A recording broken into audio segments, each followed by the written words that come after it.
Alright, so here's bike number 2. And I guess we're going to do the exact same thing. I'm just going to go around it real quick like this, and then I'm going to start from the front and just point out everything that I see. And this bike is really cool, mostly because it's got those little foot pegs. So here's the front. This one's got those low handlebars, which I think are pretty cool, but they're way too low for me. But it has original Stingray OCC chopper grips here.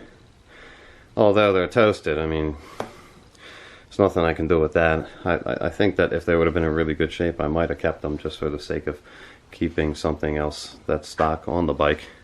This one's just all ripped up here.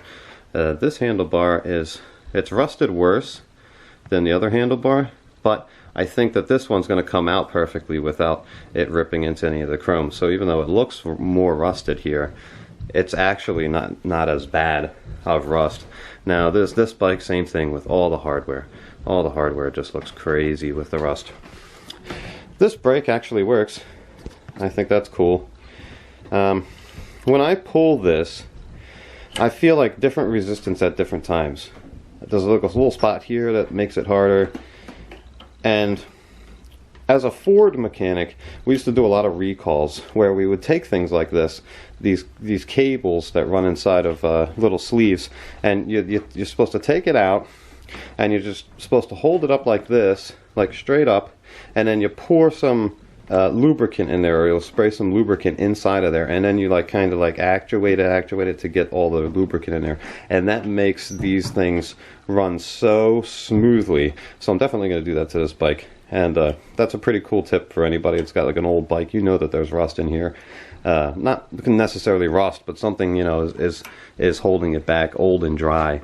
So if you put some lubricant inside of these things, they work like brand new, like even maybe better than how they were brand new. Once again, reflectors are awesome, perfect condition. These forks, they both look good, but the stickers are trash, you know, obviously. And then these are the coolest part about this bike. They're really rusted, and I think that I could do something cool. Maybe if I could anodize them. We haven't decided exactly what we're going to do about the paint for this bike, but I believe that I'm going to go for some kind of a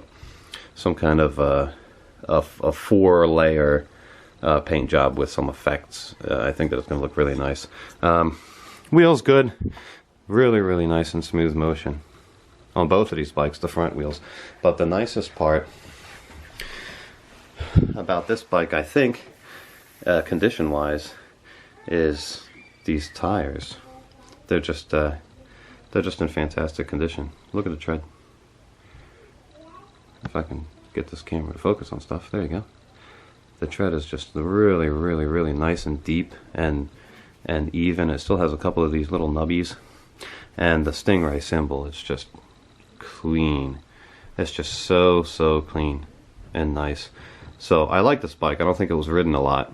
It was the guy who I bought it from said that he got it for free for his son, for somebody who, you know, just had it sitting outside, and then his son rode it for like a couple of years here and there, and then he left it outside. So it's just got tons and tons of rust on it. But as far as the age and the wear, how many miles this bike has had on it, it doesn't look like it's had that many at all.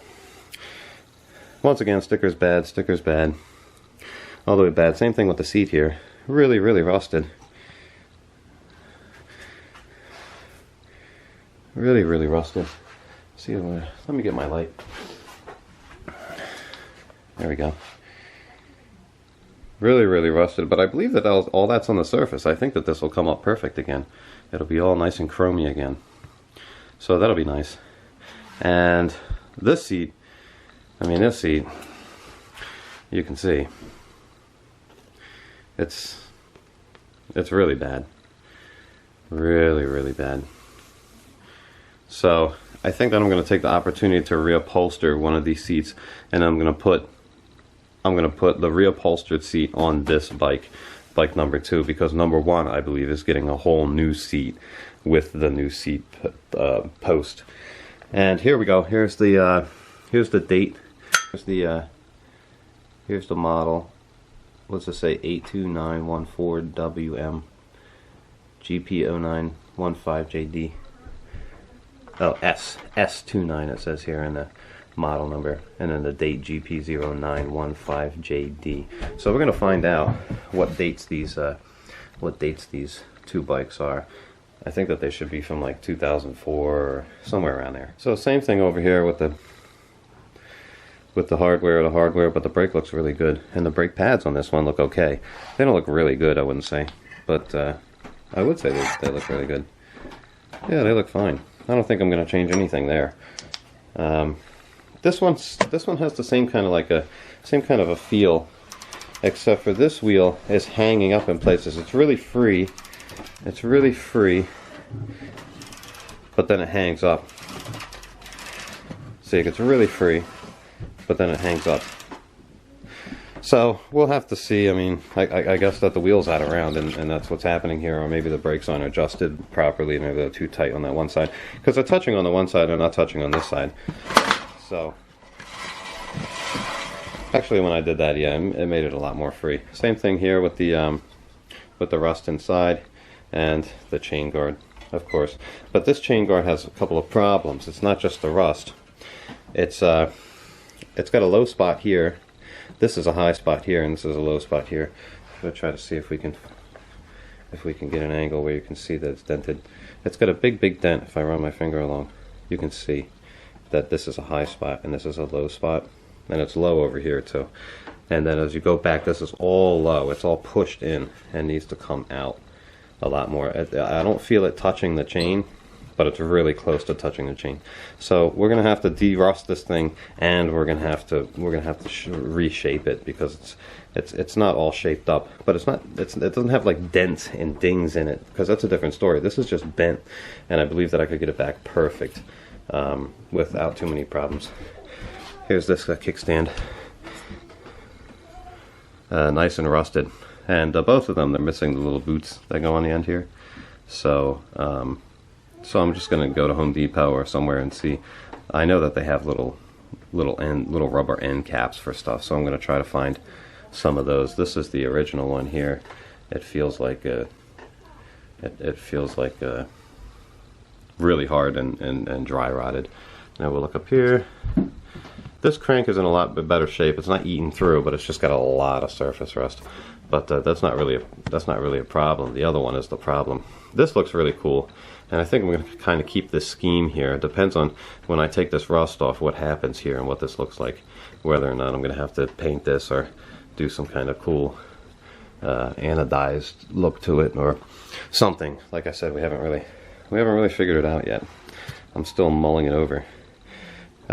Everything works on this bike, which is the good part about this bike. Everything works fine. The tires are in really good shape. Now, something else. These rear tires on both of these, the inner tubes are leaking air. I can pump them up, and they hold air for, like a few minutes. You could ride around a little bit, and then they'll start becoming flat again, and by a few hours, they're totally flat once more. So when I take that apart, I'm going to have to address that, because these inner tubes, I don't know, they're like $25 a pop.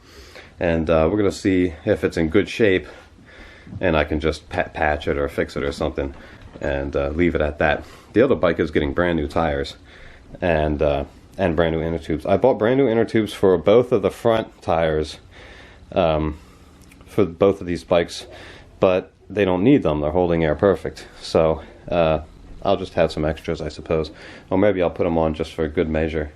And when these bikes are done, they probably should have brand new inner tubes all the way around. So I think that I'm going to end up doing that. So here's bike number 2, and wish me luck. The next set of videos is going to be me taking these bikes apart individually, and then taking the chrome off.